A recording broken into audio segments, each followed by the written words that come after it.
today at the Hajj, where over 700 people have died and another 800 have been injured. If you feel it appropriate, I thought we might just have a few moments silence in respect of the Hajj.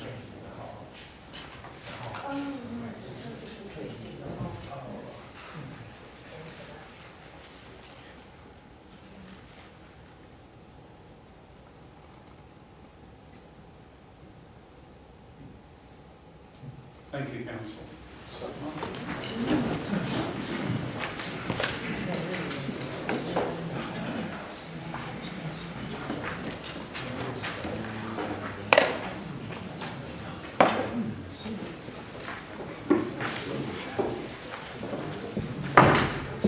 Agenda item 1, members. Are there any apologies for absence?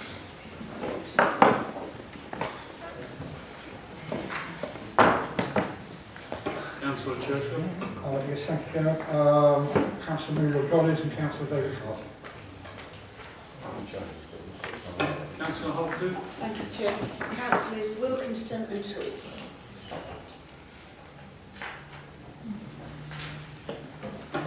Thank you very much. That brings us to declarations of interest. Does any member have a declaration of interest in any matter on tonight? No declarations of interest. We come to item 3, which are the minutes of the previous meeting, pages 4 to 10. Councillor Joel Charles. Thank you, Mr. Chairman. On page 10 of the minutes is the question I raised at last full council about the ongoing issues with Chippingfield and the replacement windows that they have been expecting. The leader of the council made an undertaking to look at that matter, and I'm afraid to say that residents are still not getting an answer on when their windows will be replaced. Will the leader and the portfolio for housing please urgently look into this matter, as the residents' emails and phone calls are not being answered by the subcontractor? As far as I'm aware, the work is very close to happening. They've been measured up and we should have some news for them very soon. Are there any other matters arising from the minutes? Are you agreed that they're a true record and not an assignment? Thank you.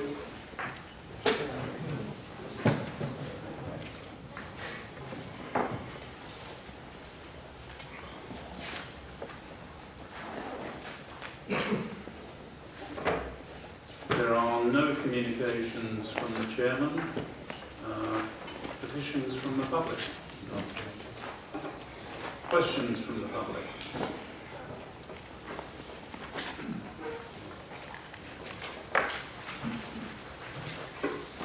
Thank you, Chair. My question is to the leader of the council. Can I read it, please? Can you please confirm the number of social, affordable and market properties that will be made available to local residents to ease the housing situation in Harlow? I refer specifically to the site of the New Hall development.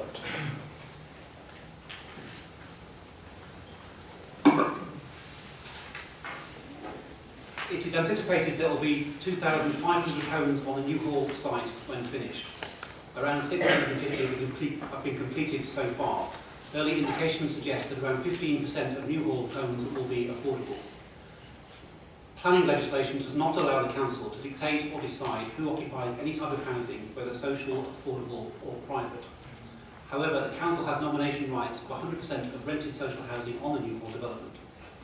Registered social landlords at New Hall do participate in advertising their properties on the Common Housing Needs Register, the criteria for which are that the applicant must reside for a minimum of 5 years in Harlow, or be related to someone who meets that criteria, or has worked at least 12 months in Harlow. The council will then advertise vacant social housing provided. Do you have a supplementary question, Mr. Crawford? I do, Chair, thank you. The question is as follows. The leader of the council has publicly said that he will put residents first in Harlow with respect to housing priority.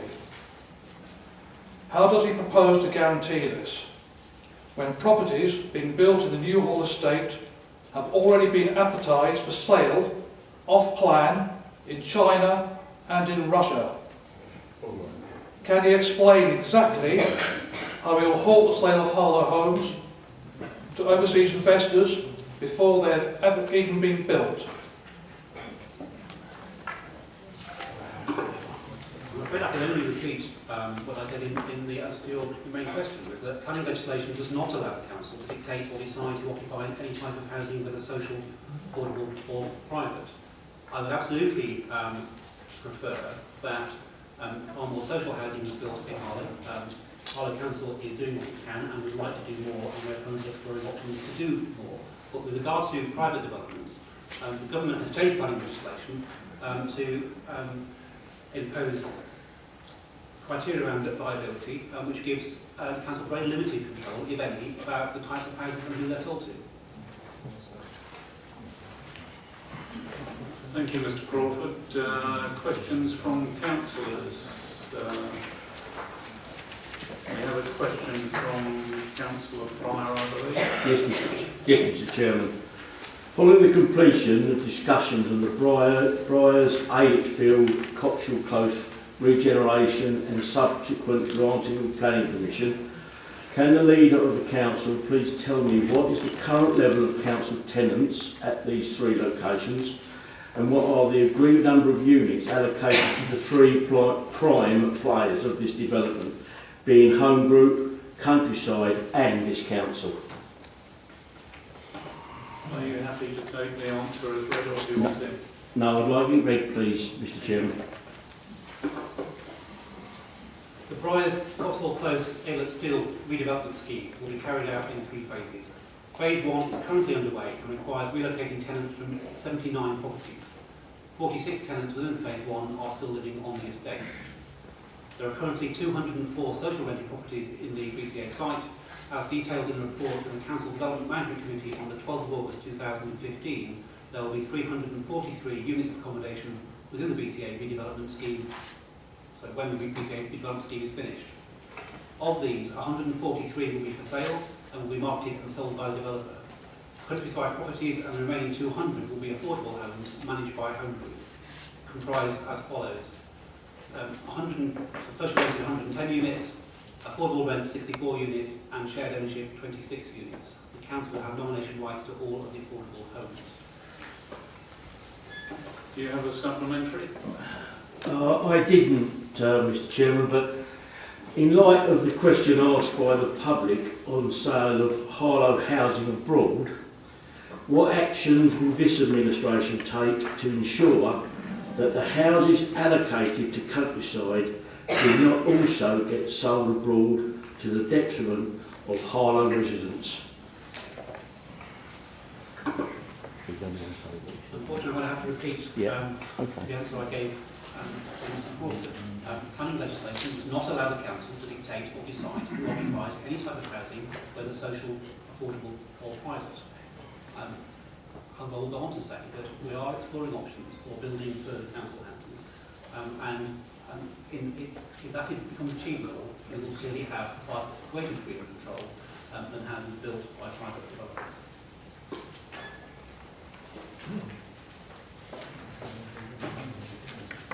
Thank you very much. We move on to motions from councillors. Motion 8A. Thank you, Chair. Councillors, Councillor Wade Fullman cares for people. As a nurse, she cares for the sick. As a union rep, she cares for her colleagues. As a councillor, she cares for her constituents. And as a socialist, she cares for people she's not even met. This is part of what endears her to us and to many thousands of others. She appeared in a small photo in a local paper with others welcoming travellers to the town. Something this area has always done, even long before the establishment of the new town. This minor news story was then seized upon by the parties opposite, who consistently and persistently vilified her in this chamber and outside, demanding that the Labour group disown her, which was never going to happen, or that she apologise for expressing her point of view, which was even less likely to happen. The outcome of this onslaught was predictable. Wade had become the target for the racists, culminating in the incidents to which the motion refers. These racists, who base their views on the ethnicity of their victims and normally keep to the shadows, were encouraged and befriended by some of those opposite in their completely opportunist campaign to try and blame the Labour group for the antisocial behaviour of a small number of travellers, even though they knew that preparations were in hand by the council to address the justifiable concerns of residents. In the Mark Hall by-election last February, the UKIP candidate put round a leaflet referring to the Labour candidate being part of the traveller-loving Labour Party. Phraseology reminiscent of the now infamous slogan used by the Tory candidate in the parliamentary by-election some decades ago: "If you want a nigger for a neighbour, vote Labour." Amusingly, the leaflet was in small black type on a dark mauve background, making it nearly impossible to read. It would appear that the UKIP candidate is colourblind, at least in this respect. There is perhaps a broad line in local politics between justifiable criticism and insulting personal abuse. However, when it comes to racial politics, there is no such line.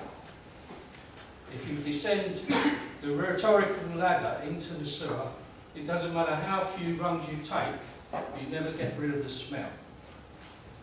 I'm asking all those in this chamber to support this motion, to defend the right of councillors and others to speak their mind without becoming the target of violent racial threats. That we're all careful not to use language that encourages those who would divide our communities along ethnic lines. Surely in the 21st century, we can all agree that this small, beautiful planet on which we hurtle through the emptiness of space belongs to us all, regardless of ethnicity, colour or faith. Thank you.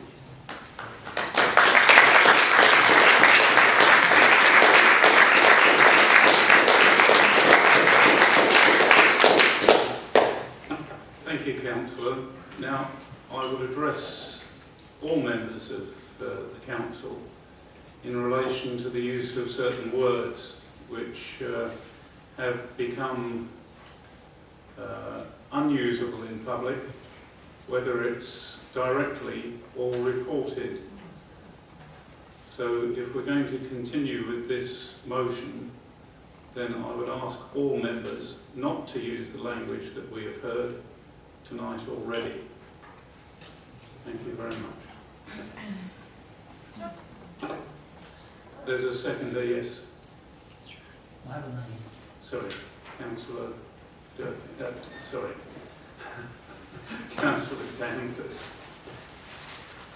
Thank you, Chairperson. I was made aware of this recently and was appalled to actually find the comments on social media. Let me state categorically that I believe in free speech. I think free speech in this country is most important. But there's a distinction between free speech and personal abuse, and the personal abuse that's actually been given. And I respect what you've said, Chair, but I will actually still make some of the points. Mildly to begin with, Mrs. Foreman, what jobs are you taking? If you feel, F-I-L-L, if you feel the way you do about them, I should say you, why don't you give your home up and go and live in a trailer amongst them, not doing the job you're elected to do. And then there's the F word, F stupid woman. But it gets worse, Chairperson. The same person on the social media, save our shit and dump it on her lawn, then break down her fences, kick balls at her car and call her, and then with respect to you, Chair, the N-word is used, and see how she would like it. Shame. And then I look through Twitter and I find endless comments, Chairperson, in a similar vein. And sadly, councillors in this chamber seeming to agree with the comments and condoning them, rather than challenging them and complaining about the racism that's used. So I think it's important tonight to send a signal to Waida that in fact we support all of the things that she's been standing up for. She fights very hard in Nexwell and the town. She fights injustice when she sees it.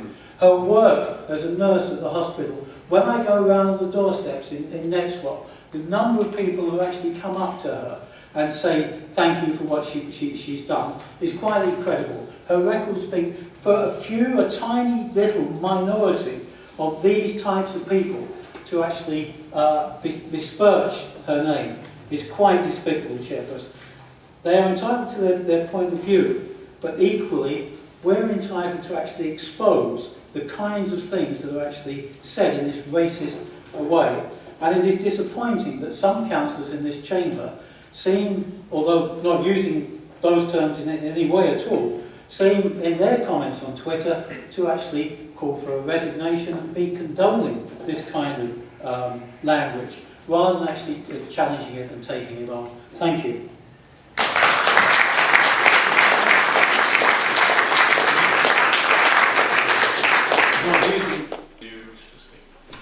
Thank you, Mr. Chairman. I can categorically say, as I'm sure all members in this chamber will, that there is no place in politics for racism. There's no place for racially aggravated violence, and there's no place for criticising any member or member of the public for their race, their colour, their creed, their origins, their sexual orientation. We all know these things are wrong. We all know these things are wrong. Councillor Foreman, we've heard, cares for many people. She doesn't care for me. I know that distinctly, and I think we all know the feeling's mutual. We don't particularly like each other. We disagree with each other's politics. But to misquote Voltaire, it wasn't actually Voltaire, but to misquote Voltaire, I would die in a ditch to enable her to have her views and to enable her to express her views. Because that's democracy, and that's the world in which we live. I may not agree with her views, I may not like her views, but she has every right to those views. And for anyone to try and tell her that she doesn't because of her colour, or the colour of her skin, is totally wrong, and that's abhorrent. What's really abhorrent is for Councillor Perkins to try and link attacks like that to members on this side of the chamber. I think that's disgusting. I think in his summing up, I think he should make it clear that he is in no way calling any member on this side of the chamber a racist, because that, I believe, is what I heard. And I would remind him that there's no such thing as parliamentary privilege in local government. Yeah. Attacks on Councillor Foreman's skin colour are out of order and should be condemned. However, that does not mean that members and members of the public were wrong to raise legitimate concerns about her views on the travellers being welcome in this community, which many of us feel they were not welcome in this community. Mr. Chairman, I thought this motion was a nothing motion when I saw it on the agenda paper. I thought it was the Labour Party just wanting to, reach out with a warm hug to one of their members who had been racially abused by a member of the public, and I understand the police had to get involved with that awful situation. And I wasn't going to say very much, and I'd instructed my group not to say very much, because I didn't want to add to the pain that Councillor Foreman has obviously felt by being racially abused by a member of the public. However, I will not have my party criticised. The Conservative Party very strongly stands against racism, and the Conservative Party in Harlow very strongly stands against racism. And I will not have attacks levelled across this chamber in such a vile manner by Councillor Perkin. And as far as I'm concerned, as many members of my group who wish to speak now can do so. Councillor Charles. Thank you, Mr. Chairman. I'd just like to echo what the Leader of the Opposition has said tonight, racism is completely intolerable in any community, in any shape or form. And I have to say that it should be felt, those individuals who perpetrate racism should feel the full force of the law. And everyone in this chamber agrees with that. What I'm extremely disappointed tonight about is the way in which the proposer and seconder has proposed the motion tonight. Accusing members on this side of the chamber of racism, I think, is quite wrong. And I would expect both the proposer and seconder to withdraw that about councillors from both parties on this side of the chamber. Not once, and I will be completely fair to UKIP, not once have I heard them utter any racist comments. Not once have I heard any member of the Conservative Party or a councillor utter racist comments on Twitter in Harlow. Frankly, this debate should be about kicking out racism and the principles behind that. That's the principle that should have been debated tonight, and that's something that all members in this chamber could have gathered around and supported wholeheartedly. And of course, I agree with Councillor Andrew Johnson that it's important to challenge members' individuals' views on policy. And I have challenged Councillor Foreman on her position on illegal encampments on many occasions and in committee. I have done that. And I've done that on the basis of my objections to individuals placing illegal encampments in Harlow. I think that's quite wrong. Right. And it's a matter of law that needs to be dealt with. And of course this council has secured an interim injunction to deal with those matters. It's the Labour Council's policy to deal with illegal encampments in a robust and strong way, and that's something that we support. Ultimately, I think tonight, let's try and calm this debate down, and let's talk about the principles that we all share, that racism has no place in Harlow. I have been harassed and racially abused for representing a number of my ward constituents who wanted to see a more balanced debate on travellers.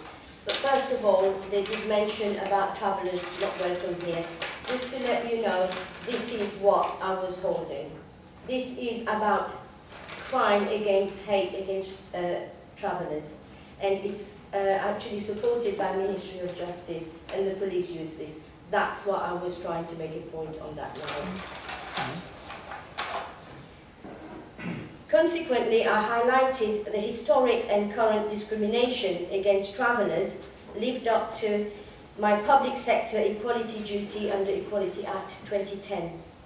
I have repeatedly been asked for an apology from Conservative Group Leader Councillor Johnson and Deputy Leader Councillor Charles for exercising my rights as a councillor to raise matters in this chamber and with public via the press. Unfortunately, the questions, every time they challenged me, is question to the leader, not to me. So that stops me answering, so I couldn't reply. And in scrutiny committee, where there was no topic at all, and Councillor Charles actually attacked me in my committee. One were doing matters arising, and there was no travellers involved in that minutes at all. I make no apology for highlighting the long-standing prejudice, discrimination and law-breaking against travellers by the Conservatives at local and national level. However, we have not heard apologies from the Conservative Law-Breaking Council up and down the country, with 5 in Essex who disobeyed the 1968 Caravan Sites Act. Nor an apology for the blatant discrimination in the planning system to deny travellers use of land legally Councillor purchased. Foreman, you're diverting off into realms Okay, Chair, I'll come back. which are not connected to the motion. Okay, I'll come back, Could you Chair. bring your comments back, please? I will not be lectured by UKIP and Conservative councillors about the law. Even now, prominent UKIP members and Councillor Johnson continue to be members on the convicted racist anti-traveller Facebook. I've got evidence, and I've got a lot of the comments. They've all been screenshot by Councillor, the 2 councillors. UKIP's Mark Goff even offered to to the offender a public statement of support from Councillor Bill Pryor, although I must say this has not materialised. This is a... Have you finished? Sorry? Have you finished?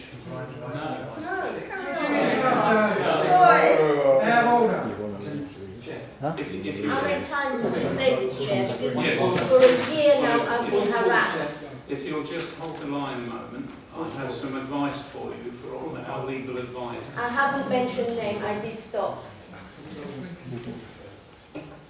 Councillor Charles. Chair, in light of the number of comments made, can we have urgent legal advice on what has been said tonight? And may we pause full council to take advice legally on what has been said tonight?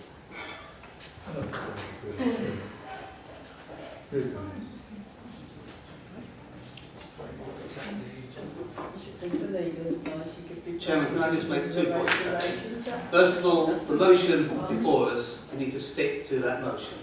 It's important that we don't deviate from that motion. That is what is before the council tonight. In relation to Councillor Charles and legal advice, clearly there is qualified privilege, for that's what that's worth, for councillors speaking here. That is not the same as absolute privilege, which is in the House of Commons and House of Lords. All I would say is that all councillors should be aware of the ramifications of making defamatory comments. That's not to say that any defamatory comments have been made. That is the law, and it can follow on from that. But I think the overriding point is we have a motion here, and the speeches should stick to that motion. But that helps, Chairman. That helps. Councillor Charles, are you content now? I am content. Councillor Foreman, would you like to wind up please. your speech and bear in mind what's just been said, please? I have a lot of evidence, the old screenshots, how some councillors actually promoted and encouraged people to carry on harassing me all the time. And I've got hundreds of them. And for a whole year now, that's all I've been getting. And I don't think it's acceptable to do this. And Councillor Johnson actually says, I don't care about him. I'm sorry, Councillor Johnson. Tomorrow you come in the hospital, you need my help. I will help you. When your ankle was painful, I actually asked you what was wrong. It doesn't mean I don't care. We might not get on, we might not agree, but I care about everybody. And this is who I am. Councillor Foreman, I must ask you to close now. I'm sorry, but Councillor Johnson did say I don't care about him. He's actually saying that I'm not a caring person. Please close, because you are not sticking to the agenda. You're not sticking to the question, which is due I've responded to what Councillor Johnson said. I'm sorry, but you will have to close now. That's my ruling. Well, all I must say is next time, please, when you see anyone, any councillors who've been persecuted or harassed, please don't promote it. Don't encourage anyone to do it. Instead, you should challenge them. It's not because I'm a woman, I'm black, or I'm a councillor, or I'm a nurse. Nobody should get any insult from anybody. We should all respect each other. So next time, please think about it before you encourage anyone.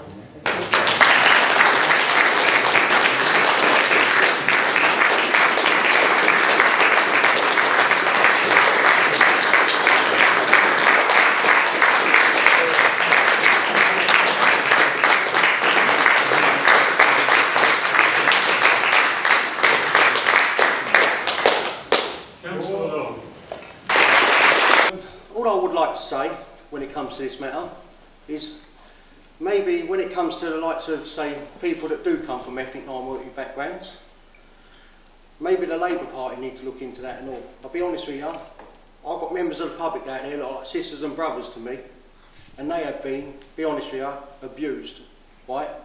When it comes to the likes of some people that have close connections to the leading administrating party. That's all I've got to say. Thank you. I'm not quite sure how one can respond to that, actually. When I heard of this first, I was absolutely appalled and then very, very angry. but nowhere near as angry as I am subsequently, actually, because this evening I have heard things that I had thought were entirely a thing of the past, and certainly not typical of Harlow, and I'm really appalled that it should be so. And why? Because Councillor Foreman is an elected representative of all of us, and it is very disturbing that she has just been stating her views on travellers, a view that I happen to agree with completely, but even if not, she is entitled to express her views. It's a democracy without any personal discrimination, harassment and abuse, and being directed against her personally, which has been the case.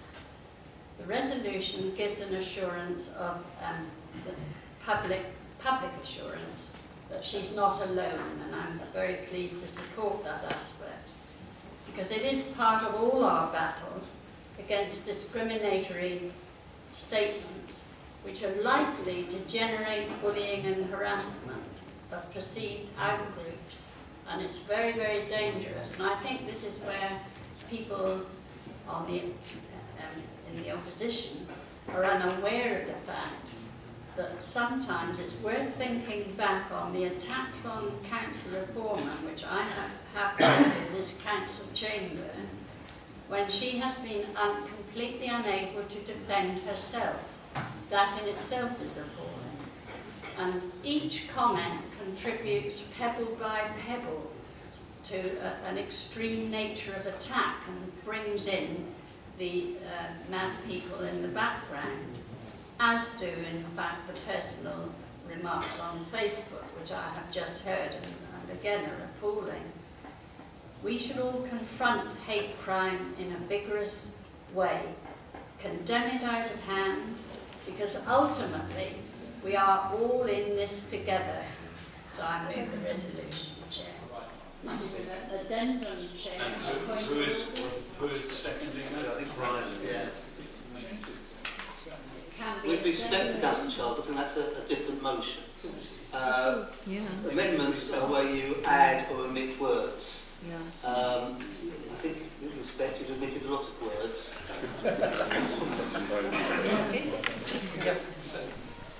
I propose, on the advice of the legal officer of the council, I propose, Mr Chairman, another amendment on the basis of the comments just heard by the legal officer. We would say, this council, following the motion as it reads, this council condemns racist language and incitements to aggression against all councillors in any shape or form. Makes sense. All councillors. Seconder? Thank you. Do you wish to speak? May I reserve my right to speak? Can I just ask Councillor Charles one question on that? Are you keeping the second paragraph in? Yes. So, just for my sake, and Of course. can you just read it once more, the whole thing, so we're fully Of clear? course, yeah. For you, Mr Chairman, our amendment proposes the wording to change to this council condemns the racist language and incitements to aggression against all councillors. We call on all local political leaders to disassociate themselves from organisations, those indulging in discriminatory rhetoric that only serves as a cover for such racist attitudes.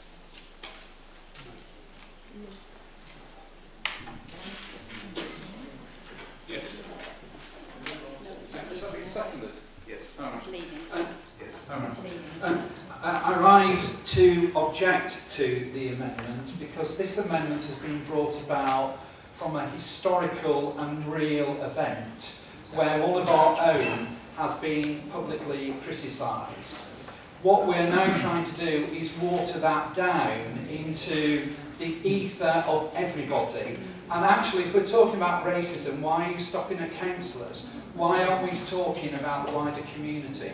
This is a specific issue about an incident that occurred which was outrageous, unfair and unnecessary.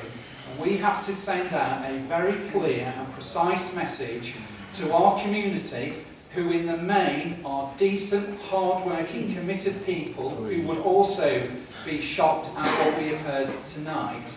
But this motion is about an incident that occurred, and therefore for us to water it down and just say that therefore it's just councillors and not the community or the staff or anybody else is wrong. This is a straightforward motion. You should be supporting it 100%.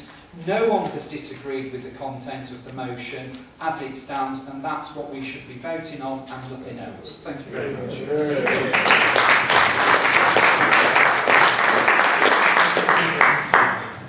Councillor Prime. Mr. Chairman, I'm sat and listening. I'm talking on the actual main motion. You need to speak to the amendment as it is. I will reserve my right to speak on the motion afterwards then. Thank you. Thank you. Councillor Johnson. Yeah, I'm ready to speak on the amendment, Mr. Chairman, since I've seconded it. Firstly, Councillor Durkin says that he wants the motion to be about the community. His original motion wasn't about the community, but I'm sure we'd be happy to accept an amendment to add the words "and community" after councillors to this amendment. Why don't we talk about the world? Well, let's add the world. Let's add the world. And I'm quite happy to do that, Councillor Durkin, if you want to move that as an amendment to our amendment. This should be about all councillors being protected from racism, because I've been subjected to racism tonight. I've been subjected to discrimination tonight. I've been subjected to discrimination by Councillor Parton tonight in his vile attack on me as a Conservative. His vile attack on me as a Conservative. That's part of who I am. And he has attacked me. And that's, but of course, Labour... Would you please be quiet? Would you please be quiet? We cannot conduct this in a chamber where everybody is shouting and speaking at the same time. This is a debate between councillors. So please be quiet and listen. Councillor Johnson. Thank you, Mr. Chairman. To be honest, Mr. Chairman, we've had to amend this motion to try and give ourselves some protection from the disgusting and vile attacks from members opposite. This should have been a very simple debate tonight, but in the vile and hateful comments that have come from the left in this chamber tonight, we see, I think, the breakdown of communication between this chamber going forward forevermore. I don't believe I could ever work with members opposite after some of the things that they have said tonight, and some of the accusations that they have levelled inappropriately at us. And I would ask them to withdraw their remarks and make apologies for the comments they have made, the vile comments they have made about this party on this side of the chamber. But instead, they want to make this about a very specific issue. They want to make it about a very specific person. And I think that's wrong, because we can all be the subject of discrimination. I've been discriminated against tonight, and I'm not happy to support this amendment.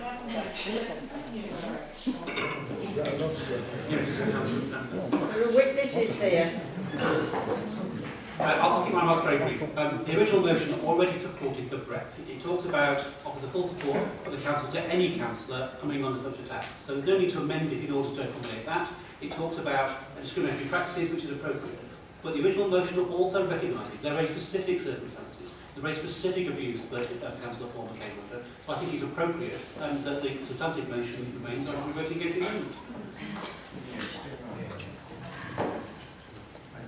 Councillor Egan. If you're not prepared to keep quiet, then I shall clear the chamber. So point of order, Chair. We can't hear a word what you're saying at the back. You have to speak up. We can't hear a word. If you are not prepared to keep quiet, I will clear the chamber. Right. So please allow members to speak and allow the process to go forward. Councillor Charles. Mr. Chairman, I would simply say our amendment is designed to strengthen the motion so that it shows that all councillors are standing together in solidarity, if you like, against racism. And that ultimately is the principle behind the motion today. In this community, I think we have a strong track record of tackling hate crime head on. and there's very low incidence of hate crime in this community. But when it does happen, it should face the full force of the law. And everyone in this chamber agrees with that. What our amended motion is trying to do tonight is to communicate a feeling shared amongst everyone in this chamber that racism is wrong. And I hope that members, instead of descending into a match between she said, he said, whatever, that we get behind the principle of tonight's motion, and that is that racism is wrong. Yes. Chair, while I hear members' opposite views that this amendment they're proposing isn't a record amendment, it simply does remove the specific issue which happened with Councillor Foreman, which can't just be ignored and expected to go away. It cannot be amended because of that and needs to be heard in that view, because at the end of the day it's a specific event that happened to one person. Clearly the amendment also talks about other councillors as well and other councillors' rights, and discrimination is not right. Yes, Councillor Holkin. Thank you, Chair. We are defending, we are supporting a councillor in this chamber tonight. We are also anti-race, colour, creed, whatever. But at the moment, we are supporting Wader because she has had police involvement in this. It's been that serious. So to have that amendment, as Tony said, in a bit of a wishy-washy way, we've got the council to any council coming under such attack. But tonight, this is personal, because it has to be. Because we'd expect to support you guys over the other side if you had the same situation. Because that's what we do here. We support, if we're supporting each other, we've got to prove it. And this is proving it. We're saying individually, when it's that serious that the police are involved, we are going to back you to the hilt. We are covering all elements, but this is the main part we are covering tonight. Thank you, Chair.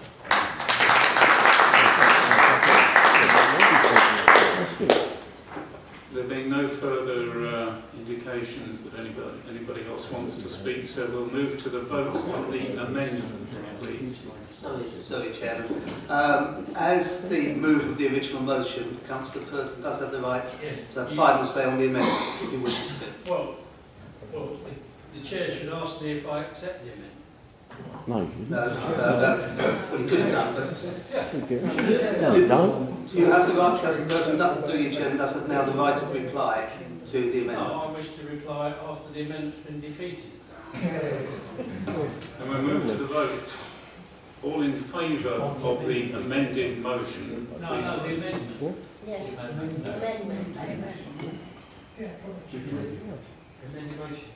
amendment. The amendment. And those against?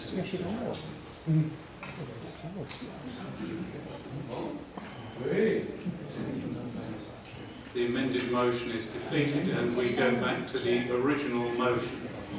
Is there anybody who wishes to speak on the original motion who hasn't already spoken?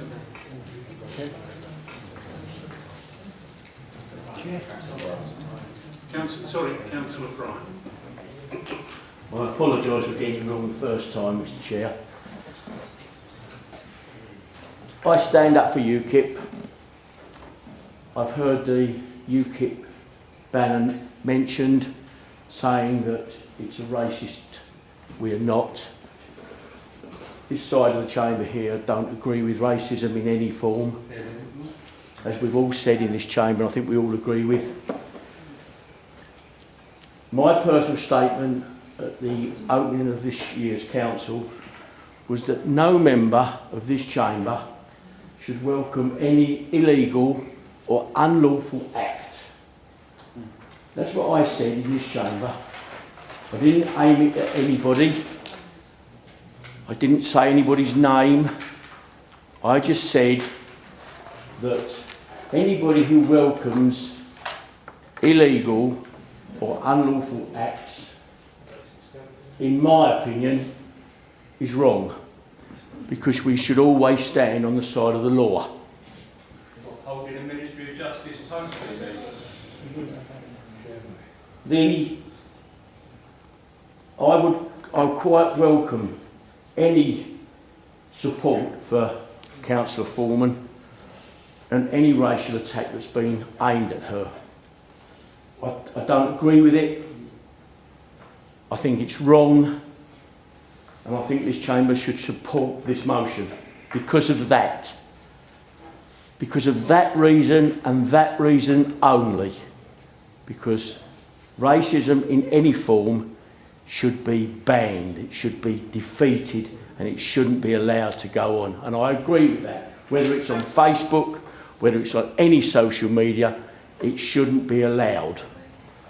But I still say that no member of this chamber should support an illegal or an unlawful act by anybody.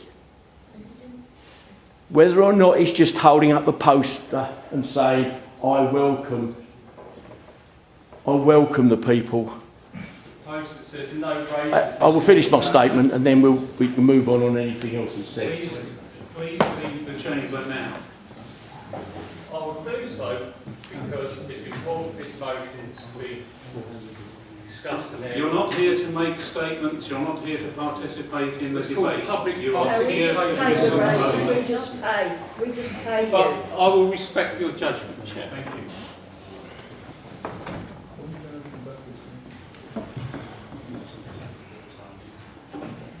Councillor Pryor, yes, please finish. Thank you very much for that, Mr. Chairman. I will finish by saying it is correct that this chamber supports Councillor Foreman in any racist remarks that have been said against her, but we should also remember that we should abide by the law and look after also the residents of this town, because they should come first. Thank you, Mr. Chair. Councillor Clark, we seldom agree, but we agree today. I think that racism in any form, subtle or otherwise, is abhorrent.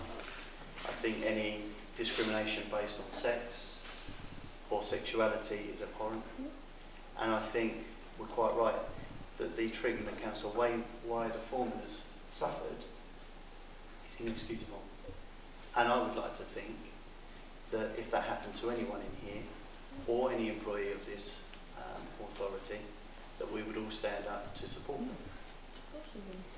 We would also extend that support to any of our residents. We would do anything within the remit that we are given to do that. Whenever I've stood to talk about travellers' issues in this chamber, I've always made a clear distinction personally that I do not have an issue with travellers, merely for anybody who seeks to break the law. Yeah, you shouldn't break the law. And on that basis, and that basis only, I've had objection to some of the behaviour that we have seen over the past few years. And that's why this side of the chamber has been very, very vocal in pushing for the Labour administration to do everything they can to bring the situation to a head. I reiterate that we support Councillor Foreman, but the thing I cannot support is listening to people saying that either myself or my colleagues that sit around me are racist. And I think anybody that believes that or says that has no place in this building, just the same as anybody who sits there and speaks racist language or makes racist slurs. So for that reason and that reason alone, I will support this motion, if nothing else other than to send a message that we stand against racism and we will not tolerate racist acts or hatred being levelled at anyone in this chamber. I will say, Mr. Chairman, as a precedent though, I'm always very uncomfortable of having motions made around specific people, because we should support general principles. And the general principle here should be that racism will not be tolerated. And so therefore I will make a personal exception in supporting this motion, if nothing else other than to say that I will not tolerate racism. But I would really, really, really strongly urge members of this council from accusing each other of being racist. Because that is the type of language that stifles free debate. People think twice about speaking the truth on an issue for fear of being called a racist, when really what we need is level-headed debate. That's all I have to say, Mr. Chairman.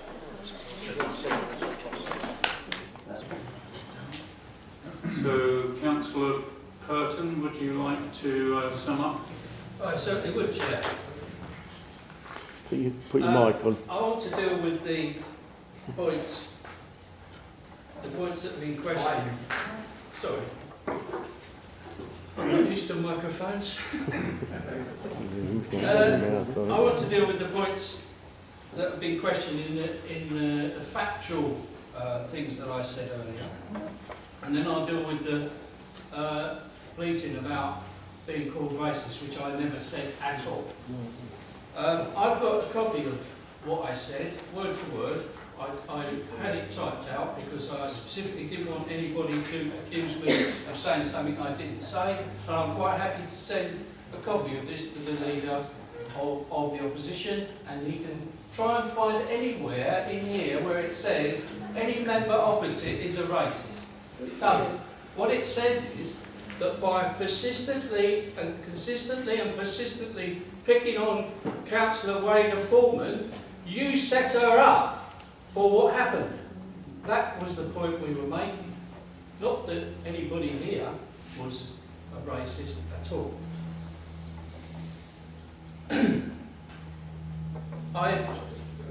To respond to Councillor Pryor, I specifically said that about the issue of breaking the law, that in fact the council was addressing the justifiable concerns of residents. But that was, if you like, the starting point for what has happened here, the travellers issue. What we're talking about is whether it's right for a councillor, for completely, as far as I'm concerned, completely opportunist political reasons, to be vilified over and over again in this chamber and on social media and everywhere else, which then leads to her being the target for racist attack. That's the point we were trying to make.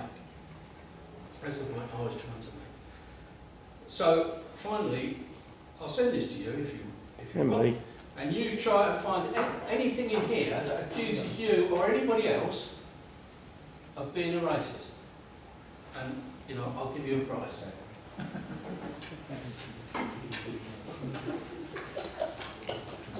We move to the vote. Will all in favour of the motion, the original motion, please raise their hand.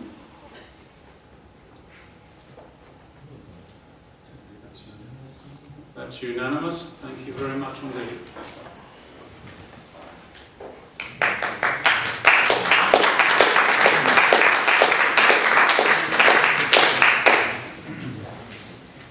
Moving on to item B, the refugee crisis.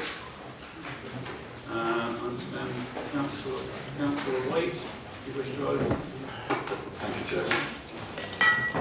Councillors, this council notes with horror and deep concern the growing refugee crisis which has developed.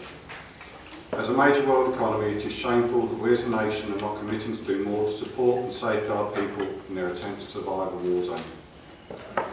The council notes that other European countries are showing the humanitarian approach to this crisis that we expect, and calls on the government to recognise the humanitarian need and to make available the appropriate funding and resources to provide a safe haven. Harlow Council commits to playing its part to help and support refugees from conflict zones who arrive in the town and recognise they have a right to be safe from persecution and become part of our community. Chair, with over 500,000 refugees from conflict in the Middle East having arrived in Europe seeking shelter, with millions of refugees from conflict seeking shelter in refugee camps in Turkey, Jordan and Lebanon, It is time for a joined-up approach to deal with this humanitarian crisis. It is time to work with our colleagues in Europe to find solutions to this crisis. Now is not the time to blame these poor people who have been subject to difficulties we in this country could not believe in our worst nightmares might happen to us. They deserve our help and our support as fellow human beings going through this terrible crisis. We cannot allow divisiveness and small-mindedness to rule at this time. If we don't act now, many of these refugees will be exposed to winter with no shelter. Many of them may well not survive the freezing weather they will be exposed to over the coming months. So what has our government proposed? After the death of Ailon and the beaches of Kos in Greece, government policies made a minor shift. While the 20,000 refugees that the government is committed to allow over a 5-year period is welcome, they are only coming from the camps around Syria, and it is nothing but a drop in the ocean compared to the total amount that are there out in the world at the moment. To put that in context, 4,000 people in 1 year. Now, if we divide that equally across the country, that would equate to one family in Harlow. So over the next 5 years, all the governments are committed to is 5 families to come to Harlow. I know Harlow could take more than that. And crucially, this completely ignores 500,000 refugees already in Europe that need our help. So what happens to these people? Do we ignore their existence? Do we, as the Prime Minister has proclaimed, that they are somebody else's problem? Send a ship to the Mediterranean and then pick them up out of the sea and dump on somebody else's doorstep? Or, as the 5th largest world economy, with a GDP of roughly $3 trillion, do we do what is morally right? And just and accept our fair share of these refugees and work to ensure that an international solution is achieved? I move.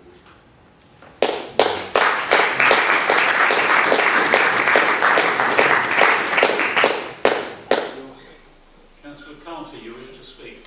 Thank you, Chair. Mr. Chairman, no one viewing the scenes on the news every night can feel unmoved at the plight of families risking everything to flee their home country. And everyone feels that we, the British, should be doing something to help. And that is why we welcome the general tenor of the motion tonight. But in establishing what can be done, we need to analyse the problem. The EU estimates that around 80% of those entering the EU are refugees. From Syria, Afghanistan, Libya, to name but a few states disrupted by internal conflict.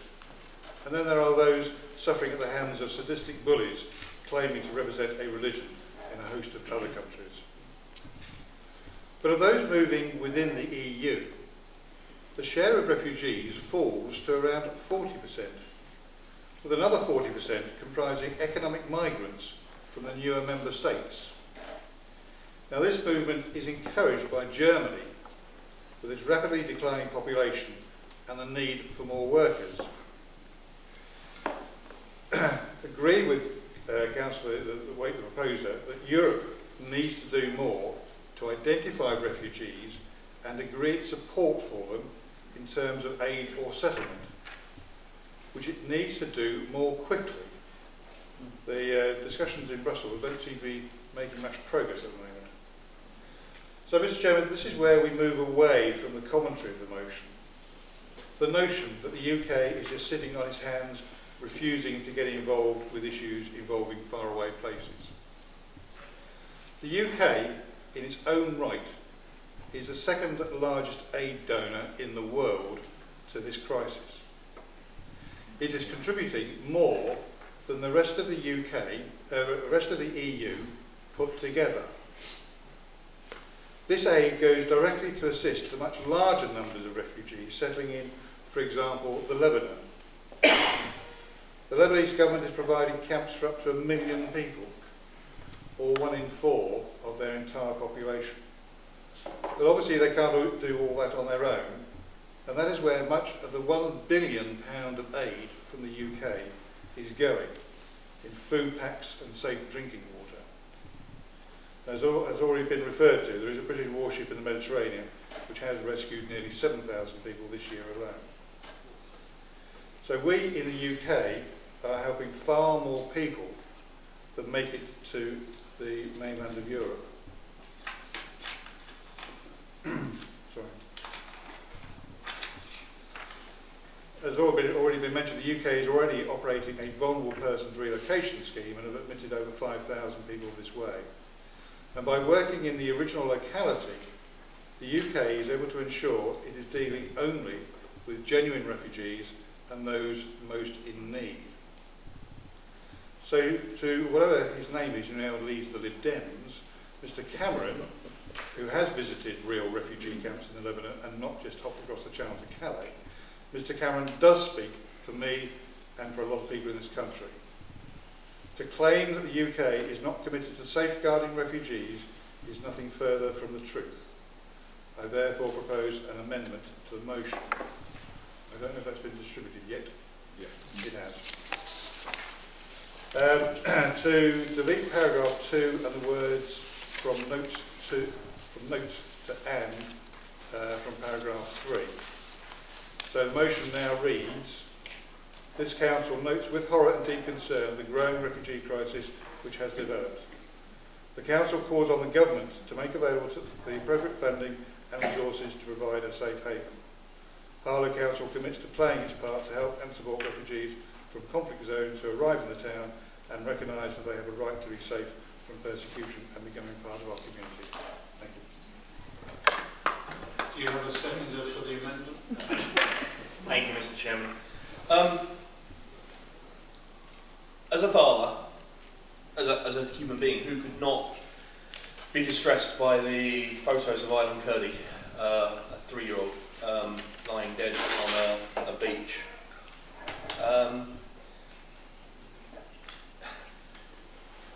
we as a British nation have always had a proud history of accepting refugees from war zones and from conflict zones, and I think that it's only right that that should continue.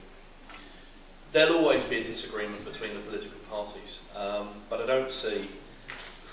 I'm going to try and put aside the debate that we've just had, because this is of such serious importance. People's lives are on the line. I think we need to send a broad statement tonight as Harlow Council that Harlow is welcoming to refugees from war zones. The leader of the council bravely put his neck on the line politically, saying that refugees are welcome in the town, and he got quite a lot of flack for it in the last couple of weeks, and I think it was a very brave move by the leader, and I hope that were I in his shoes I would have done exactly the same thing, because people are dying and people do need a safe place to live. But that doesn't mean that I think my government's done anything wrong. I think my government's done an awful lot in giving nearly £1 billion of aid to the war zone, distributed by charities and NGOs. We have become one of the largest donors. As Councillor Carter said, we are the second largest bilateral donor to the area. And when you consider that's over 920 million pounds, and you look at the amounts that some of our European neighbours have given. Admittedly, Germany 630 million is a sizable amount, but the places that are complaining the most: Hungary 485k, Austria 8 million, Croatia 635,000 pounds, Greece 260,000 pounds, Italy 64 million. Those are drops in the ocean. Those are disgusting small amounts to be given in aid to these refugees. We have been providing direct aid to those stranded on the Turkey, Lebanon and Jordan border, 4 million people. And no, we can't take them all, and there will be a limit. But I don't think it's up to us on Harlow Council to set that limit. And I don't think it's up to us as Harlow Council to stand and criticise the government when we can stand together and say Harlow will welcome refugee families. There's been some talk of whether the Conservative policy of taking refugees direct from camps is appropriate or not. In the debate in the House of Commons on this, Dr. Liam Fox, an MP that I most respect, said, if we are genuinely to help refugees, this cannot simply be about helping the fittest, the fastest and those most able to get to Western Europe. We must help those who are left behind in the camps, who will often be the most vulnerable. And that's why I think Prime Minister Cameron was absolutely correct in saying that we should take the refugees direct from camps. There was an argument in Parliament about this, and Yvette Cooper was talking about what the UN Committee for Human Rights and Refugees was recommending, that it should be 30,000 and we're taking 20,000. The Labour Party initially offered to take 10,000. I think we're in broad agreement that we need to help these bloody people who are dying and suffering. And I'd like to see that tonight. What I'd like to see is the acceptance of this motion so that we can all vote together, because I can tell you now, if this amendment is voted down, I can't possibly bring myself to vote for a motion that plays politics and criticises my government. So I hope you'll work together. Can I just highlight that there are people in the world who are not doing their fair share? The Gulf-rich Arab nations, 5 of them, who share both a language in Arabic and a religion in Islam with many of these refugees, are not signatories to the UN Convention on Refugees and have taken 0 refugees. Yet in their oil-rich nation states, they have a huge amount of money. BBC World Service Outside Source did a report, it's only a 2.5 minute report, it's available on YouTube last week, on some of the reasons why Gulf-rich Arab nations were not taking refugees. And one of the comments in that report from the BBC was the members of those states were concerned that their demographics would be adversely affected. I think if a Western nation said that, they could rightly be accused of racism. There's no place for saying we can't have refugees from a war zone. So, Mr. Chairman, I would thoroughly recommend this amendment to you tonight. I hope that the party opposite will see the reasons why we've moved it and will accept it. Councillor S. Johnson. Thank you, Mr. Chairman. You'll have to forgive me because I'm going to put my history teacher hat on, so there's going to be a slight history twinge to this, but that's my day job, so you have to forgive me. Britain has a proud history of welcoming refugees to our shores. From the Huguenots of the 18th century to the Vietnamese boat people of my childhood, some of whom enriched our community of Harlow. Every generation of this great nation has greeted refugees from war and persecution, and I'm pleased we continue to do so today with those fleeing Syria. In the Victorian era, Britain proudly welcomed numerous immigrants from Europe who were being persecuted for religious reasons, particularly the pogroms against Jewish people in the expanding Russian Empire, the Austro-Hungarian Empire and the Kingdom of Prussia. It is because of this welcome that many families like mine flourish today. If it had not been for their generosity, then my great-great-grandparents, Maurice and Bella Lutsky, Isaac and Annie Cohen, Angel and Fanny Livgott, and Coleman and Rachel Levy, and their many descendants would almost certainly have perished in the Holocaust in the Second World War. We have responsibility to those in need to take them in and help these families flourish once more. We are, and always have been, a country that cares for others, and there is no justifiable reason to turn these people who so desperately want and need our help away. I am very proud to be British, and also very proud of my heritage. I would not be here today if it were not for the kindness shown to my relatives, and I see no reason why we cannot continue to show that to others in need. I would ask members opposite to see this amendment as an extension of that kindness to others, a reach across the divide to recognise the refugee crisis and commit Harlow to doing its bit. Thank you. Refugee crisis. Councillor Durkin.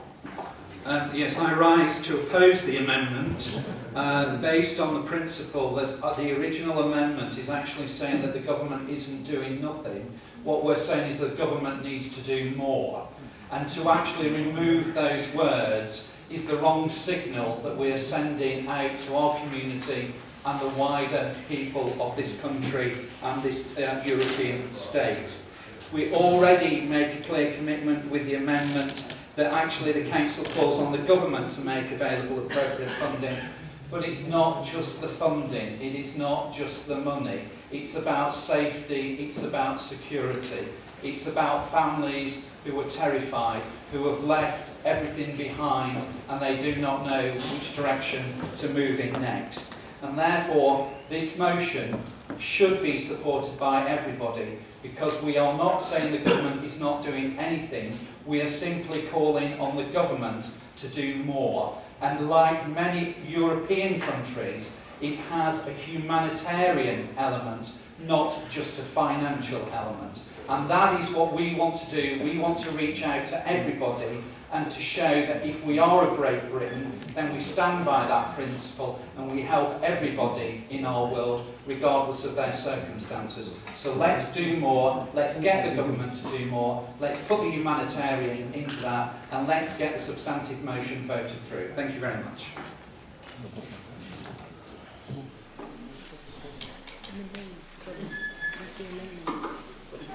Thank you, Mr. Chairman. I wasn't going to stand and speak, but Councillor Durkin obviously hasn't read the amendment. He's saying that they're not saying that the government's not doing anything, that they want the government to do more. So I read, the Council calls on the government to recognise the humanitarian need and to make available the appropriate funding and resource to provide a safe haven. Well, if that doesn't say what it needs to say about getting people in this country, forgive me, but I think we're playing politics again. Thank you, Mr. Chairman. Councillor Charles. Thank you, Mr. Chairman. I would just simply say that I think the amendment before us this evening reflects the fact that we all recognise as a chamber that the Council also should push hard the government to recognise the fact that we need to ensure that there's the appropriate resources available to deal with this enormous humanitarian crisis within the EU. Of course, over the last few days, European Union leaders have met and have tried to move forward together as a collective to manage this situation.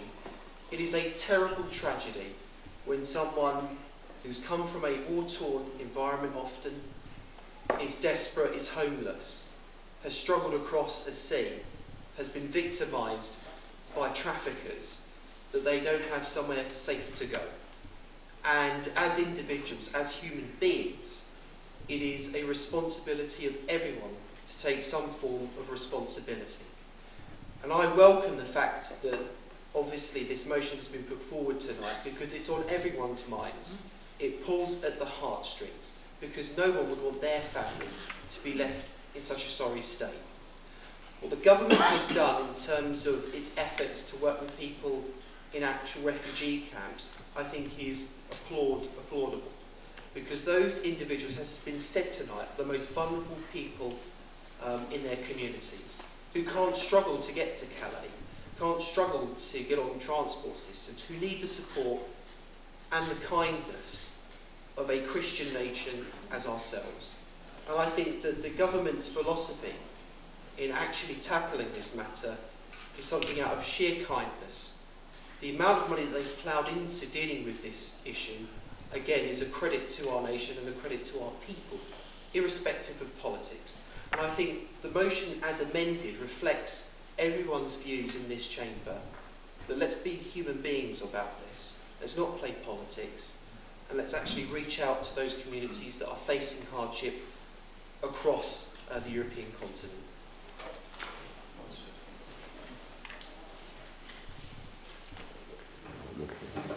Councillor Beckett. Thank you, Chair. I didn't intend to speak, but I want to be clear about where I am on this. I'm not sure if it's torn between two lovers or caught between a rock and a hard place, but I absolutely support the original motion before us, but I also have a lot of sympathy for the amendment that the opposition have moved here. Purely and simply because my experience has shown me that sometimes this chamber is at its best when we focus upon the things that we all agree about rather than the things that we disagree about. Thank you, Chair.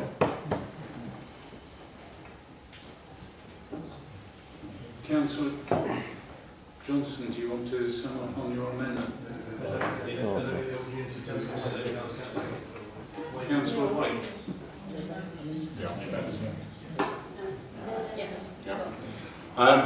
So while I welcome the comments from the party opposite, the problem with the amendment is it removes all reference to European colleagues. And for me, while I absolutely agree that we are doing a great deal over in the Middle East, and absolutely we're committing huge amounts of money, there is more that we need to do. There is 500,000 people approximately who are in Central Europe at the moment and who are not being supported by this country at all. But we are saying they're not our problem, they are somebody else's problem. That is the view coming out of the government at the moment, and that's what I'm opposed to, which is why I'm not prepared to accept the amendment.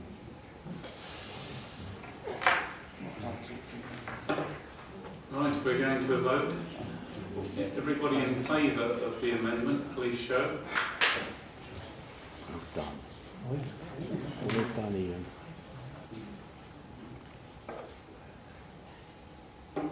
And those against the amendment, please show.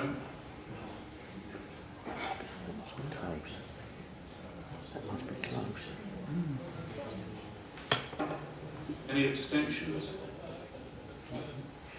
The amendment is lost and we go back to the original motion.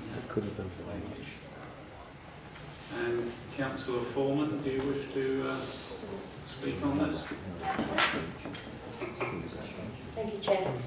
Syria's intensifying refugee crisis today passed a disturbing landmark of a record of 3 million refugees.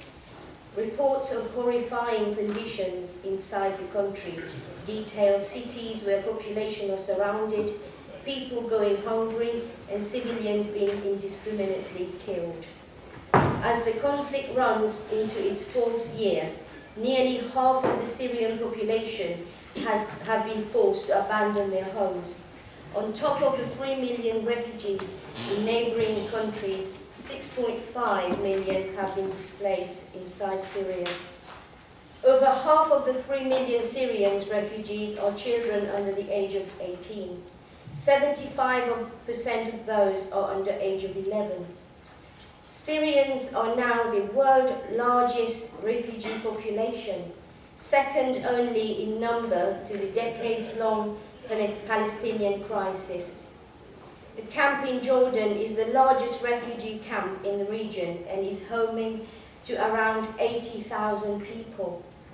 Healthcare systems are failing, and adequate medical treatment is becoming increasingly difficult to access, especially for those suffering from long-term conditions such as diabetes, heart disease, and cancer.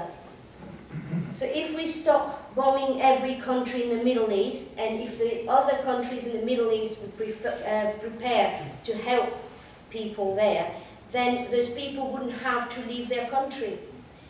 My family went through a racial war in the 60s. Believe it or not, we had one in Mauritius. I was only a baby, I was born that year. They lost their home and belongings, but the clothes on their back. They didn't have anything at all left. But where they lived, because my mum was very good to the people there, so they managed to let us escape without any harm. We had to start all over again. My eldest brother actually saw a groom's ear. He went to a wedding. The groom's ear hacked with a machete during the wedding. And he was only 16, so he was very affected by this.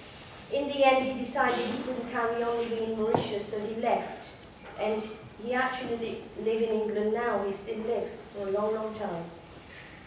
It's everybody's nightmare, this kind of situation. People don't leave everything behind just because they want to. The government says we will have 20,000 refugees over 5 years, but I personally think we could do better than that. Because England is a big country, the UK is a big country. It's estimated we've got about 65 million people in this country. And I'm not asking the government to bring millions of people, but do our share, the best we can. Money is not everything. I know we send money abroad, but this money is not enough because these people need a safe haven. And we are caring. I mean, I'm British. I've been living here for 25 years. and this is my country, and I'm prepared to actually help others. I don't discriminate against anyone, so these refugees need our help, and they really need to get as much help as they can in Harlow. Like Councillor Phil, what's his name? Waite said, you know, it's not, Harlow doesn't have to take a lot of family. It's not going to break our bank. It's not going to overcrowd our school. It's not going to overcrowd our hospital. I'm sure we can make do by helping them. Thank you.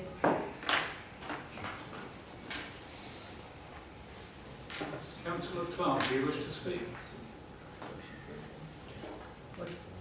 Oh, sorry. Well, just briefly, Chair. I mean, I think we can all agree that people that we should support those who are fleeing from war zones, who have been repeatedly bombed in their houses, who are prepared to take their lives in their hands over the seas, trekking through countries. And this is where we share a view, but I must disagree with the removal, and we've voted on it. I do also think that it's shameful we haven't done more to support people escaping from those war zones. Nationally, as Shona has said, we have a proud history, actually, of accepting refugees and welcoming them. And in '72, we welcomed 27,000 Uganda nations overnight. There was no problem at that point.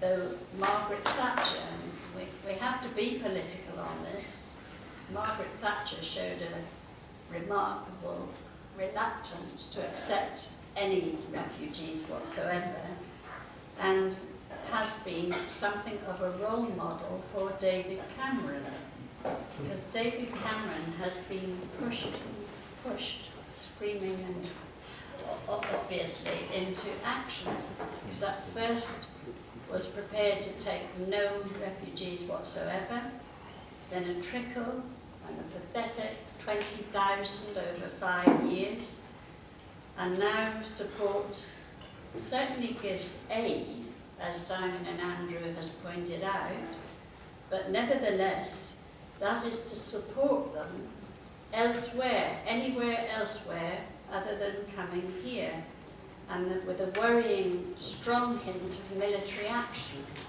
And I am very concerned about the way some of that debate is going. So they're not even contributing to an educational quota, and as Phil has said, without the support for, there's a modest 120,000 to be resettled as agreed by the EU, but nevertheless we won't even contribute to that. So it is a denial of humanitarian need.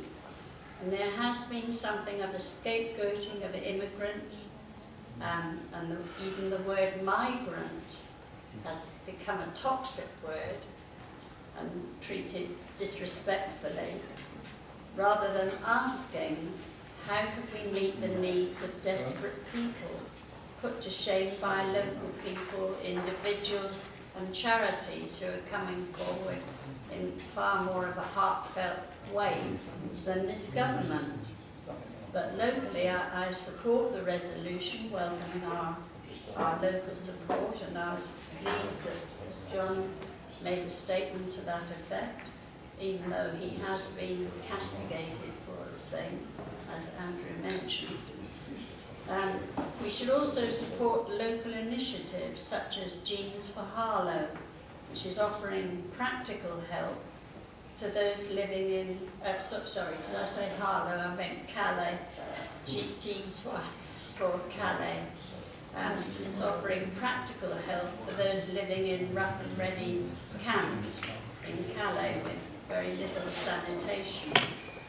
And we should call on the government to fund and work together this to provide a safe haven for all, and it is our moral and legal responsibility. So I'm pleased to support it, Chair. it's a great shame that the amendment fell, because I think what this side of the chamber was trying to say was that we too feel that there can be more done. But we cannot support a document that says that what we have done, what our government has done has been shameful, which is what the main motion reads as. Listen,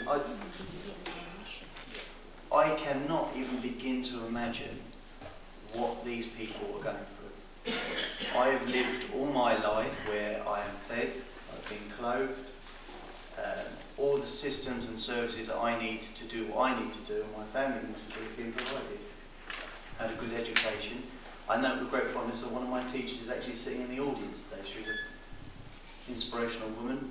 I'm not sure she could have said the same about me being as inspirational, but nonetheless, I've had all of that support all my life. And so to imagine all that ripped away, and my family have to make such a journey that these people have, I could imagine only being very terrible, but they are only words. But I tell you what I would imagine to be terrible. For a country to say, yeah, feel free, travel massive distances, thousands of miles with your family, only to arrive and find that the border's been slammed shut in my face. And to see people that I know die along that way. That happened when Germany shut its borders. That happened when Hungary shut its borders.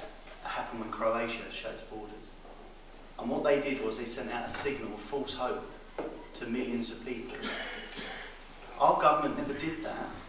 Instead it decided to act in the region and to go and help people and to bring them out.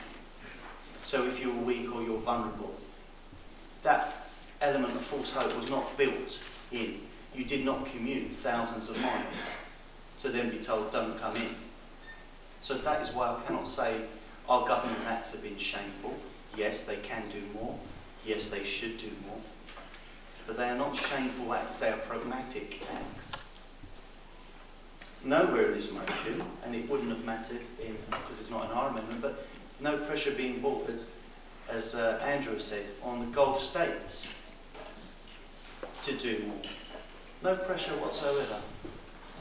Closer, just as wealthy, could provide just as much support. But not one single pound, shilling, tent, nothing. And we beat ourselves up. Maybe we should. But we are not acting shamefully. And that's why I cannot support this motion, because there is nothing shameful in what the British government has done. It has acted in the best of interests.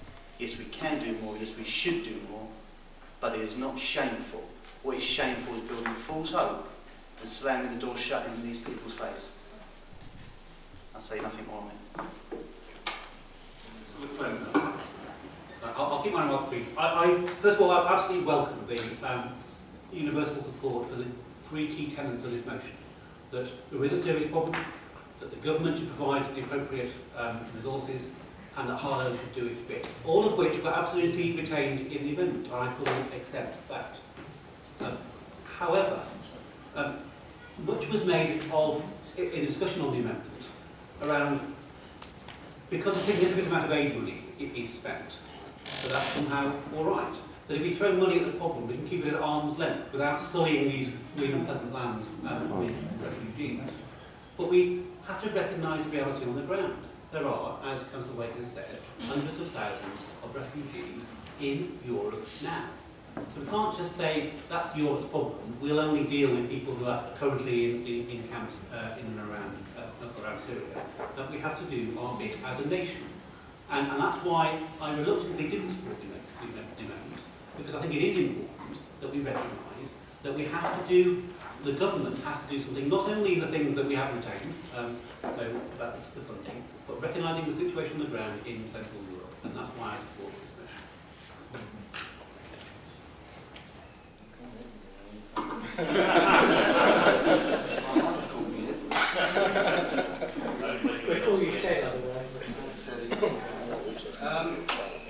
Again, I can't support a motion that has a go at government that is the second largest donator in the world and of a Prime Minister that will actually visit the country where the weakest and the infirm are left behind to say, don't worry, we will help you in Britain.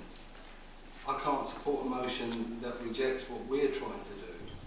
However, it's all right for the Labour group on the other side to say that our government's not doing enough, but do you know what? Have the Harlow Labour group gone far enough? I haven't seen any council houses listed down here. How many you are prepared to take? Wouldn't you like to say, we like to put 50 council houses aside? That's not a lot, is it? 50 houses. So put your money where your mouth is before you tell our government that they're not doing enough.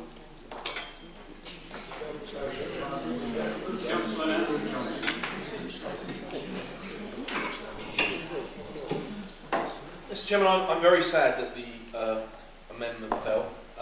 We reached across the political divide despite the earlier debate on racism and the accusations that were made there to try and get a motion on the table tonight that reflected, as John said, 3 key tenets, and I think they were contained in that amendment.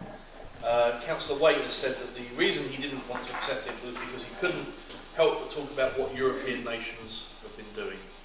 So, Mr. Chairman, let's have a look at what some of the European nations have been doing. On the 16th of September, the BBC, Ros Atkins, reported that the Serbian police at the border were handing out maps showing Hungary as closed, with an arrow with marks routing to Croatia and Slovenia saying open. In other words, go there instead. We've seen chaotic scenes in holding camps in Hungary where immigrants and refugees have been treated like animals and food was being thrown over barbed wire fences at them. That's the care that's being taken in Hungary. I already stated in the amendment debate, places like Slovenia who've given less than £200,000 of aid. This country has given £1 billion worth of aid. This country and its aid is the one that's responsible for feeding almost all of the 4 million refugees on the Turkey, Lebanon and Jordan borders of Syria. This country, I suppose it's shameful, the Labour Party would say, that this country is the only country in the world to have met the promise to give 0.7% of GDP in foreign aid. The only country in the world to have achieved it. Yet for the sake of bashing the Tories, bashing the Tory government, as Councillor Danvers always wants to do, you threw out our amendment. I think that's the shameful thing. Let's talk about then some politics. Let's talk about the fact that it was Germany that has caused most of these 500,000 people to be in the middle of Europe by throwing open its borders and saying, come one, come all, and then realising, Mr. Chairman, that they couldn't cope with it, and that other nations couldn't cope with it, and they've caused the succession of Schengen borders to finally close. I am when I hear rubbish like that. Chairman, are we going to carry on? Mr. Chairman, the debate I've already mentioned in Parliament about this once, I've quoted once. I'll quote one more time. I'll quote Bob Neal. He was debating with Yvette Cooper, the woman that originally only wanted 10,000 migrants from Labour. We hear that's not enough tonight. We hear that there's no number from the Labour Party. And she was talking about the need for a new Marshall Plan in Europe. And Bob Neal rightly said, I have great sympathy for that. But the Marshall Plan only worked once the totalitarian barbarians in Europe had been removed. How far is she and how far are the Labour Party willing to go to support those of us who think we should use every means to remove the barbarians who are currently destroying these countries? I would remind the Labour Party that it was their party that blocked the action against Syria originally, against the Syrian Parliament, that has gone on to cause a cascade of problems and to cause these refugees to be fleeing a war zone. It is still the Labour Party's stance that we should not directly militarily intervene in Syria to shut this problem down once and for all. It's not just about helping the people that are migrants. It's not just about giving them false hope and trying to get them to travel when we know it's dangerous and putting themselves in the hands of the traffickers. One of the dealings of causation must be to get rid of the Assad regime and to deal with ISIS and ISIL in the Middle East. That's something that the Conservative Party are committed to, but it seems the Labour Party aren't.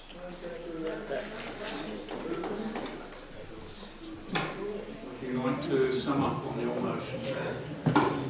Yeah, I'm disappointed that the debate has fallen to where it has. This debate isn't about, well, and with respect, this debate is about people on the ground who will die this winter. This debate is about people on the ground in Central Europe, and I don't know if any of you have ever been out there in the middle of winter it gets to -20. This debate is about those people who are being ignored by this country, who are being left to be somebody else's problem. And I totally agree, a number of the other European countries aren't doing their bit, and they should all be held to account. And the place to make that happen is in the EU. Okay, and it's not part of the motion, I absolutely accept that. But that is where it should be happening. And we should be playing our place at the table saying we'll take our fair share and forcing all those countries that aren't doing their fair share to do exactly that. And that's what the motion speaks to. So let's not play politics with this. Let's look after those millions of people.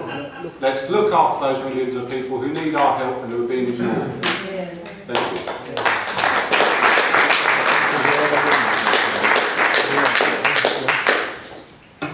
We move to the vote. In favour of the motion, please raise your hand.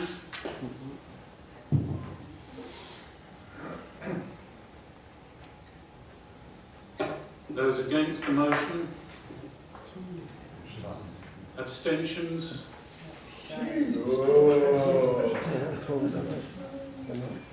Motion is therefore carried.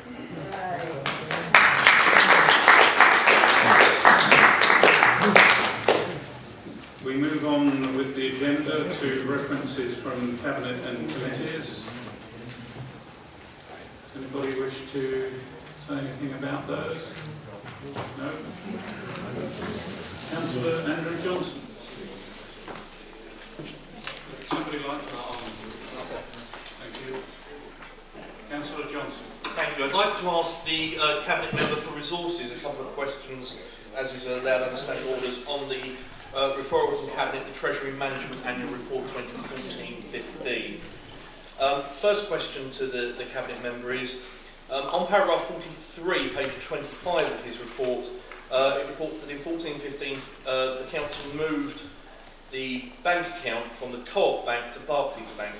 I'd like to ask the Cabinet Member what level of due diligence he did before accepting that move, and does he consider Barclays to be an ethical bank?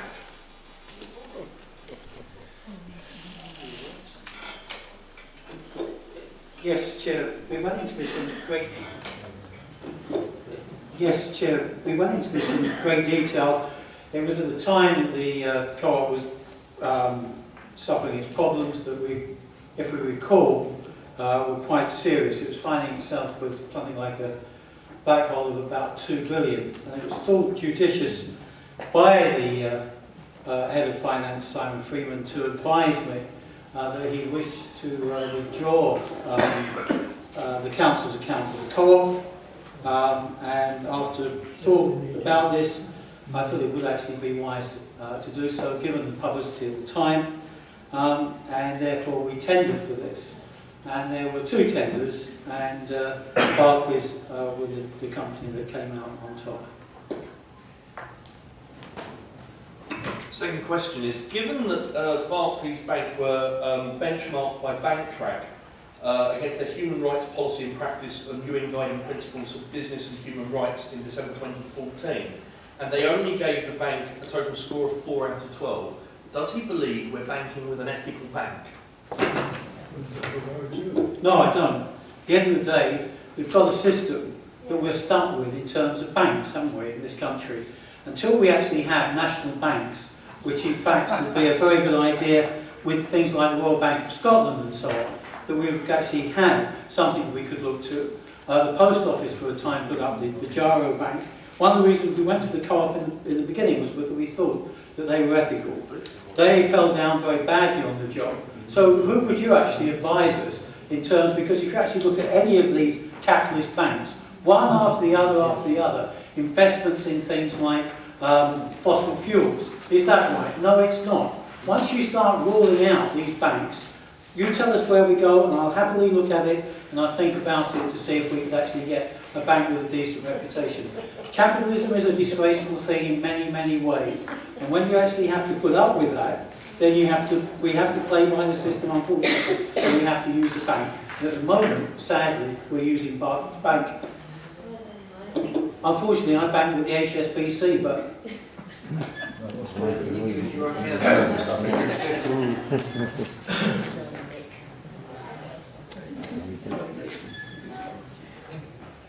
So are we agreed on the item 9? We come to item 10, reports from officers. Anybody wish to raise any questions?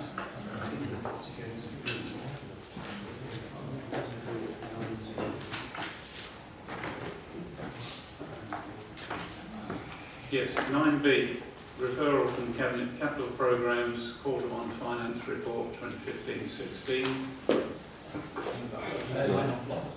yeah, secondly, Chair. And C. Again, Chair. Thank you. Reports from officers. Yes. Minutes of Cabinet and Committee meetings, are these all agreed? Agreed. Noted. No matters of urgent business have been notified, so I declare this meeting ended. Thank you very much. And my thanks to the members of the public who attended and were well behaved. Thank you very much.